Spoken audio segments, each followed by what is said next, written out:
तो मेरे प्यारे बच्चों, आज के इस वीडियो में हम आपकी गणित के अभ्यास 8 जो कि है बैंकिंग एवं कराधान, तो इसमें देखिए थोड़ा सा चैप्टर की अगर चर्चा कर ले हम तो पाठ 8 यानी अध्याय 8 जो आपका है इसमें दो प्रश्नावली दिए गए हैं। पहले प्रश्नावली में बैंकिंग है और दूसरे प्रश्नावली में क्या है, कराधान है। तो आज के इस वीडियो में हम बैंकिंग के बारे में चर्चा करने वाले हैं। तो देखिए बैंकिंग होता क्या है ये इस वीडियो में आपको अच्छी तरह से समझाया जाएगा और प्रश्नावली के सारे सवाल एकदम सहज सरल और आसान भाषा में बिल्कुल सीक्वेंस वाइज एकदम छोटे से छोटे टॉपिक को ही अस्थाई एक्सप्लेन किया जाएगा एकदम सहज सरल और आसान भाषा में। तो आइए बिना देरी किए वीडियो को शुरू। तो देखिए सबसे पहले बात ये आती है कि जो बैंकिंग है, बैंक होता क्या है। जैसा कि आप लोग सब जानते हैं कि बैंक में क्या किया जाता है, हम अपने पैसे को ले जाकर के बैंक में रखते हैं और जब हमें जरूरत पड़ता है उन पैसों को हम क्या करते हैं, निकाल लेते हैं। तो जैसे जो हमारा बैंक में खाता होता है, हम बैंक में क्या करते हैं, अपने पैसे को रखते हैं और जब हमें जरूरत पड़ता है तो निकाल लेते हैं। तो वह जो हम बैंक में एक खाता खुलवाया जाता है, उस खाते का हमें मिलता है जो बैंक उसका डिटेल देता है जिसे हम पासबुक कहते हैं। उस पासबुक में सारा कुछ लिखा होगा, आपका नाम, अकाउंट नंबर वगैरह सारा बैंक के डिटेल रहेंगे। तो देखिए बैंक जो हमारा जो नॉर्मली खाता होता है उसे हम कहते हैं बचत खाता। क्या कहते हैं, बचत खाता। देखिए बचत खाता क्या होता है, जैसा कि ये बचत खाता लगभग सभी लोगों का एकदम होगा ही होगा।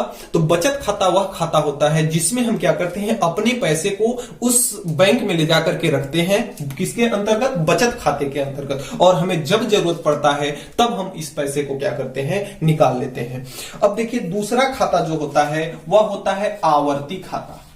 आवर्ती खाता, देखिए इस ऐसे तो खाता बहुत होते हैं लेकिन इस प्रश्नावली के अंतर्गत हम दो खाताओं को पढ़ेंगे।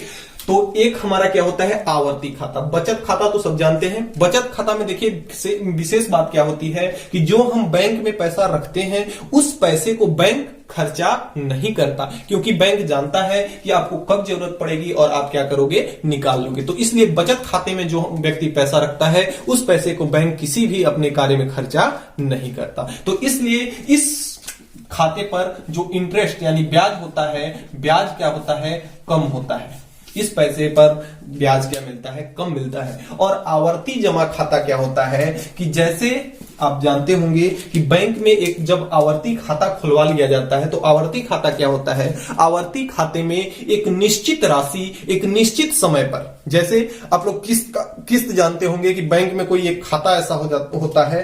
बैंक आवर्ती खाता ऐसा खाता होता है जिसे खुलवाने के बाद, बैंक में इस खाता को खुलवाने के बाद एक निश्चित राशि यानी कि एक लिमिट, जो इसका लिमिट रहेगा, एक निश्चित राशि एक निश्चित समय में हर महीने हम क्या करते हैं, इसे जमा करते हैं या हर तिमाही जमा करते हैं या हर 6 महीने में हम एक निश्चित राशि निश्चित समय में जमा करते हैं। जिस खाते में, उस खाते को हम क्या करते हैं, आवर्ती खाता। यानी कि हम क्या करते हैं, अपने पैसों को किस्त वाइज ले जाकर देते हैं कि हर महीने हम इतना पैसा डालेंगे खाते में। तो वह खाता क्या कहलाता है, आवर्ती। कोई जरूरी नहीं है कि महीना, तिमाही भी हम डाल सकते हैं, 6 माही भी डाल सकते हैं और सालाना भी डाल सकते हैं। तो आवर्ती जमा खाता वह खाता होता है जिसमें हम क्या करते हैं, अपनी एक निश्चित धनराशि एक निश्चित समय में बैंक में क्या करते हैं, जमा करते हैं। तो ऐसा खाता क्या कहलाता है, आवर्ती खाता। अब देखिए यह खाता जो होता है इस पर ब्याज इसके अपेक्षा क्या होता है, ज्यादा लगता है, ज्यादा मिलता है, ब्याज ज्यादा। किससे, बचत खाता की तुलना में। बचत खाता से इसमें ब्याज क्या मिलता है, ज्यादा मिलता है, क्योंकि बैंक जानता है कि यह एक निश्चित समय के लिए किया जाता है, क्योंकि इतने समय बाद हम वो पैसा लेना है। हालांकि हमें अगर बीच में भी चाहिए तो कुछ ब्याज की कटौती करके पैसा मिल जाता है। अब अगला जो नेक्स्ट है वह है सावधि खाता। तो अब देखिए सावधि खाता क्या होता है। एक खाता हमारा इस प्रकार से होता है जो कि हम जैसे अगर 20,000, 50,000, 1 लाख, 2 लाख, 5 लाख, 10 लाख, 20 लाख जितना भी हमें करना है इकट्ठा ले जा करके हम बैंक में दे देते हैं और बोल देते हैं भाई हम इतने साल बाद हमें पैसा चाहिए। या मतलब उसका एक रूल होता है, कहने का मतलब एक रूल होता है कि जैसे अगर हम 20,000 जमा कर दिए तो वो हमें एक निश्चित अवधि यानी कि 2 साल के लिए हमें क्या करते हैं, फिक्स, जिसे हम कहते हैं फिक्स कर दिए। बैंक ने जैसे इतना पैसा हमने फिक्स कर दिया 2 साल के लिए, तो इसमें क्या होता है सावधि में कि एक निश्चित राशि यानी इकट्ठा रकम क्या किया जाता है, बैंक में रख दिया जाता है और एक निश्चित समय अंतराल के लिए, यानी कि हमें इतने दिन के लिए हमने यह पैसा फिक्स कर दिया। तो देखिए बैंक निश्चिंत हो जाता है कि इन दिनों के अंदर इस शख्स को पैसा नहीं चाहिए, इसलिए बैंक अपने कामों में उस पैसे को क्या करता है, इन्वेस्ट कर देता है। और इस सावधि खाता पर जो ब्याज होता है जो आवर्ती खाता से भी क्या होता है, ज्यादा ब्याज मिलता है। तो यह हमारा 3 खाताएं हैं। इन 2 खाताओं को आवर्ती खाता और सावधि खाता हम आपकी प्रश्नावली 1 में पढ़ेंगे। अब देखिए हमारा जो ये होता है आवर्ती खाता यानी कि साधारण ब्याज आप जानते होंगे, इस आवर्ती खाते में आपका साधारण ब्याज लगता है। साधारण ब्याज बराबर क्या होता है, साधारण ब्याज। पिछली कक्षाओं में आप सूत्र पढ़े होंगे, अगर नहीं भी पढ़े हो तो हम आपको यहां बताते हैं। साधारण ब्याज बराबर होता है आपका मूलधन गुणे दर गुणा समय और बटे में कितना होता है, 100। लेकिन यहां जो आपको सवाल मिलेंगे वहां पे यह समय वर्ष में लिखा जाता है, लेकिन यहां जो आपके सवाल मिलेंगे आपकी प्रश्नावली में वह किस में होगा, महीने में। तो इसको हम कन्वर्ट करने के लिए क्या करते हैं, मूलधन को हम P से प्रदर्शित करते हैं और दर को R से प्रदर्शित करते हैं, समय को किससे प्रदर्शित करते हैं, T से। लेकिन यहां महीने में दर्शाया जाता है, इसलिए इसको किससे प्रदर्शित करेंगे, N से। अभी तो समय लिखा हुआ है तो इसको T ही रहने देते हैं और नीचे कितना होता है, 100। अब इस समय से महीने में परिवर्तन अगर करते हैं तो हमारा क्या होता है। अब देखिए यहां पे हमारा ये होता है कि मूलधन तो ऐसा ही रहता है इंटू R तो ऐसे ही रहता है और नीचे में 100 भी क्या होता है, ऐसे ही रहता है। और समय यह किस में है, वर्ष में। जब हम इसको ये वर्ष में है महीने में बदलेंगे तो कितने का गुणा करना पड़ेगा, 1/12 का। अब एक बात और है कि जो साधारण ब्याज है, पहले अगर 1 साल के लिए कोई फिक्स किया है तो उसका पहले 12 माह का लगेगा, फिर 11 माह का, फिर 10 माह का। अगर मंथली अगर देखा जाए, इसको भाई महीने में हम निकाल रहे हैं तो अगर मंथली देखा जाए तो 12, 10, 11, 9, 8, 7 इस प्रकार से घट जाएगा और ये अंत में कितना हो जाएगा, 1 महीने का हो जाएगा। इसलिए इसको समांतर श्रेणी के सूत्र से n इंटू n+1 और बटे कितना कर देते हैं, 2 कर देते हैं। तो ये हमारा क्या है, साधारण ब्याज। साधारण ब्याज को किससे प्रदर्शित करते हैं, I से। तो जहां कहीं भी हमें सवाल मिलेगा किसका, आवर्ती जमा खाता, यानी कि कोई व्यक्ति जो होगा आवर्ती खाते में अगर जमा करता है तो हम इस सूत्र द्वारा उसका इंटरेस्ट या मूलधन ज्ञात करेंगे। अब देखिए अगर सावधि खाता आता है तो हम जानते हैं कि हमारा मिश्र धन जो आपका A बराबर होता है P इंटू 1 प्लस R बटे 100 की पावर N, जहां N क्या है, महीनों की संख्या। यह N क्या है, महीनों की संख्या। तो यहां भी n क्या है, महीनों की संख्या है, n महीनों की संख्या है। और a आपका क्या है, a है आपका मिश्र धन और p आपका है मूलधन और r आपका है ब्याज की दर और आपका n है महीनों की संख्या। देखिए अब कुछ बच्चे ऐसे होंगे जो मिश्र धन नहीं जानते हैं। मिश्र धन क्या होता है, मिश्र धन यानी कि जैसे आप कोई बैंक में पैसा जमा करते हैं और बैंक उस पर क्या करता है, आपको ब्याज देता है, तो आपका मूलधन और ब्याज को मिला दिया जाता है तो वह क्या कहलाता है, मिश्र धन कहलाता है। तो ये हमारा कुछ इस आपके प्रश्नावली 1 से संबंधित कुछ बेसिक रहा। अब आइए चलते हैं आपकी प्रश्नावली 1। खास प्रश्नावली 1 का जो पहला सवाल है वह है कि रहीम भारतीय स्टेट बैंक में 150 रुपए मासिक 150 रुपए प्रति माह की दर से 2 वर्ष तक आवर्ती जमा खाता में निवेश करता है। यदि ब्याज की दर 5% वार्षिक हो तो उसे 2 वर्ष बाद कितनी धनराशि बैंक द्वारा दी जाएगी। तो आइए देखते हैं कि सबसे पहले दिया क्या क्या है उसको लिखते हैं। देखिए इसकी मासिक किस्त यानी मूलधन कितना दिया है, 150 रुपए प्रति माह। मासिक किस्त कितना दिया है, 150 रुपए प्रति माह। और समय कितना दिया है, समय आपका दिया है 2 वर्ष। समय कितना दिया है 2 वर्ष। अभी हमने चर्चा किया कि समय को यहां हमेशा किस में लिया जाएगा, मंथली है, ये मंथली है, इसलिए इसको भी किस में बदला जाएगा, मंथ में। तो 2 वर्ष है, 1 वर्ष में कितने महीने, 12 महीने, तो 2 इंटू कितना हो जाएगा 12, यानी कि 2 साल में कितने महीने हो जाएंगे 24 माह। ठीक, अब आगे दे रहा है कि जमा खाता निवेश करता है, यदि ब्याज की दर यानी आर का मान, ये तो हमारा एन का मान निकला, और आर का मान कितना दिया है, एन का मान, आर का मान दिया है आपका 5% वार्षिक। आर का मान कितना दिया है 5% वार्षिक। और कैसा खाता खोलता है, आवर्ती जमा खाते में जमा करता है। हम अभी पढ़े हैं कि आवर्ती खाते में जो जमा किया जाता है उसका इंटरेस्ट कितना होता है, P इंटू आर बटा 100 इंटू में 1/12 और इंटू में n+1 और बटे में कितना होता है 2। ये हमारा सूत्र होता है, हमने अभी पढ़ा है सूत्र। इसी सूत्र का इस्तेमाल करेंगे और सभी को हम क्या करेंगे, जिसका जिसका मान दिया है उसका मान हम क्या करेंगे, इस सूत्र में रख देंगे। तो अब देखिए आई का मान हमें ज्ञात करना है कि कितना उसे धनराशि मिलेगी, आई यानी ब्याज है। अब P का मान कितना है 150, तो P के जगह पे हमने रख लिया 150, इंटू का चिन्ह, तो इंटू आर का मान कितना है 5 और बटे में कितना है 100। अब इंटू में कितना है 1/12 है, और n का मान कितना है 24 है, तो ये हो जाएगा 24 और इंटू n+1 है तो 24+1, क्योंकि n का मान 24 है तो n के जगह पे हमने क्या रख लिया 24 और नीचे में 2 है तो हमने क्या रख लिया 2। अब इसको हमें बस सॉल्व करना है, हमारा आंसर आ गया। अब देखिए 1 0 से तो 1 0 कट जाएगा, 5 1 कम 5 और 5 गुना कितना हो जाएगा 10, तो यहां से ये हो जाएगा, ऊपर में कितना बचा 15 और नीचे में कितना बचा 12 दूना 24 और इंटू में यहां देखिए यहां कितना बच रहा है आपका 24 इंटू 24 और 1 कितना हो जाएगा आपका 25 और बटे में कितना है 2।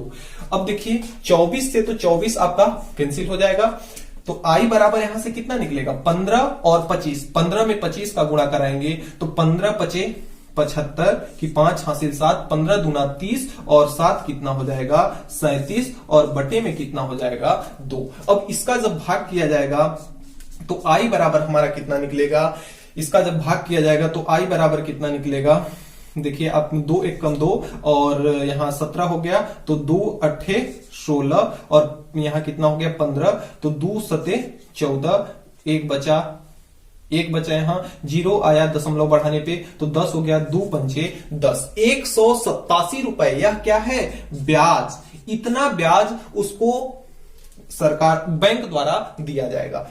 187 रुपए ब्याज उसको बैंक द्वारा दिया जाएगा, कितने महीने में 24 महीने में। अब 24 महीने में उसने जमा कितना कर दिया, एक महीने में कर रहा है 150 रुपए, एक महीने में 150 रुपए कर रहा है, तो 24 महीने में कितना करेगा 150 कुल देय राशि,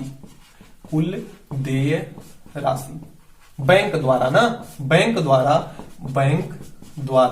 कुल देय राशि कितना जमा कर रहा है 150 रुपए पर महीना कर रहा है, कितने महीने तक 24 महीने तक। तो कुल इसने जमा कितना किया 150 गुणे 24, इतना तो उसने खुद का जमा किया और बैंक ने उसे कितना दे दिया 187, तो प्लस का 187.5। अब 24 का गुणा इसमें कराएंगे तो आपका कितना आएगा 15 चौका 60, एक 0 यहां ऑलरेडी है, तो 15 चौका 60 कि 0 हासिल 6, 15 दूना 30 और 6 कितना हो जाएगा 36, 3600 प्लस 187.5, इनको जोड़ देंगे तो कुल देय राशि कितनी हो जाएगी आपकी 3787.5 रुपए उसको क्या करेगा बैंक द्वारा दिया जाएगा, और यही आपका फुल एंड फाइनल आंसर होगा। तो इस प्रकार से हमारा पहला सवाल कंप्लीट। अगले क्रम में प्रश्न संख्या 2 आपका है कि रेशमा ने पंजाब नेशनल बैंक में 200 रुपए प्रति माह, आइए लिखते चलते हैं जो जो दिया हुआ है, कितना जमा कर रहा है, इसका मूलधन है कितना है 200 रुपए प्रति माह, 200 रुपए प्रति माह जमा कर रही है रेशमा, और कि 10 से 5 वर्ष के लिए समय इसमें कितना दिया है n बराबर कितना दिया है 5 वर्ष। अब हमें वर्ष को किस में कन्वर्ट करना है महीने में, तो एक महीने में कितना माह, एक साल में कितना माह, 12 माह, तो 5 साल में कितना, 12 इंटू 5, तो 12 पंचे कितना, 60 महीना। कुल कितना जमा करती है, 60 माह कुल जमा करती है। 5 वर्ष के लिए आवर्ती जमा खोलकर कैसा खाता है, आवर्ती जमा खाता, यानी किस्त वाइज दे रही है, वही मासिक किस्त। ठीक, तो ये ब्याज की दर यानी आर का मान कितना दिया है, 6% दिया है। तो बैंक उसे 5 वर्ष पश्चात उसे कुल कितनी राशि देगा, 5 साल पश्चात उसे कितनी राशि देगा। तो हम जानते हैं कि सूत्र हमारा होता है, हम जानते हैं कि आई बराबर होता है ब्याज बराबर हमारा होता है P इंटू आर बटा 100। अगर मासिक है तो इसमें हम क्या करते हैं, 1/12 और n प्लस 1 बटे कितना, 2। इस सूत्र का उपयोग करेंगे। सभी का मान दिया हुआ है, जिसका मान दिया है, जहां जहां पे जो है उसका मान हम रख देते हैं। तो आई का मान कुछ नहीं दिया है, आई की जगह पे आई रख दिए। पी का मान दिया है 200, तो पी के जगह पे हम कितना रख लिए, 200। गुणा का चिन्ह है, गुणा लगा लिए। आर का मान कितना दिया है, 6, तो आर के जगह पे कितना रख लिए, 6। और नीचे में कितना है आपका 100 है, और इंटू है आपका 1/12, तो इतना रख लिए। फिर ब्रैकेट है एन का मान कितना है, एन का मान है आपका 60। एन है महीनों की संख्या, और इंटू में 60 प्लस 1, तो 60 प्लस 1, और बटे में कितना हो जाएगा या 2।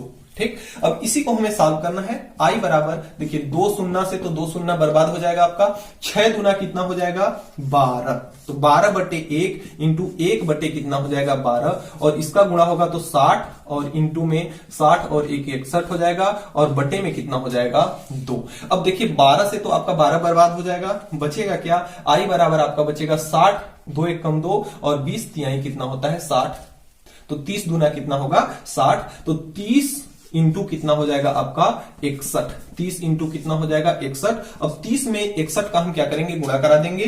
तो 1 0 है तो 0 पहले लगा लिए। 3 का गुणा 1 के साथ होगा तो 3, 3 का गुणा 6 के साथ होगा तो 6 त्रिक कितना होगा, 18, कितना होगा, 6 त्रिक 18, यानी कि उसको कुल ब्याज बैंक द्वारा, यह क्या है हमारा ब्याज है, आई क्या है, इंटरेस्ट है, ब्याज है, तो ब्याज हमारा कितना आ रहा है, 1830, यानी कि रेशमा को बैंक द्वारा कितना दिया जा रहा है, 1830 रुपए दिया जा रहा है। बैंक द्वारा दी देय राशि, बैंक द्वारा देय राशि, बैंक द्वारा देय राशि कितनी है, 1830 तो बैंक ब्याज दे रहा है, और वह जमा कितनी कर रही है, 200 रुपए प्रति माह जमा कर रही है। तो 60 माह में कितना जमा करेगी, 200, और इंटू में कितना 60, और बैंक उसको अलग से कितना दे रहा है, 1830 रुपए दे रहा है। अब इसका मल्टीप्लाई करा देते हैं। देखिए 1 2 3 0 है, तो 1 2 3 0 लगा लिए, और 6 दुना कितना होगा, 12। कुल जमा कितना कर रही है, 12,000, कितने महीने में, 60 महीने में, और प्लस का कितना हो जाएगा, 1830। अब इसी में हम क्या करते हैं, ऐड कर देते हैं। तो 0 से 0, और 3 और 0 कितना हुआ, 3, 8 और 0 कितना हुआ, 8, और 1 और 2 कितना हुआ, 3, और ये हो गया 13,830, और यही आपका क्या होगा, आंसर हो जाएगा। तो इस प्रकार से हमारा दूसरा सवाल कंप्लीट होता है। तो डियर स्टूडेंट्स, आज के वीडियो में इतना ही। हमें उम्मीद है कि आज हमने जो भी पढ़ा आपको अच्छे से समझ में आया होगा। फिर भी आपको किसी भी प्रकार का अगर कहीं पे कोई डाउट है तो आप नीचे कमेंट बॉक्स में कमेंट करके हमें जरूर बताएंगे, ताकि आपकी प्रॉब्लम को सॉल्व किया जा सके। और नेक्स्ट वीडियो में हम नेक्स्ट टॉपिक के साथ इसके आगे वाला सवाल लेकर के आएंगे। और अभी तक आपने हमारे चैनल को सब्सक्राइब नहीं किया है तो प्लीज चैनल को सब्सक्राइब करके बेल आइकन को प्रेस कर लें, ताकि मेरी आने वाली वीडियो की नोटिफिकेशन सबसे पहले आप तक पहुंच सके। तो मिलते हैं अगली वीडियो में, तब तक के लिए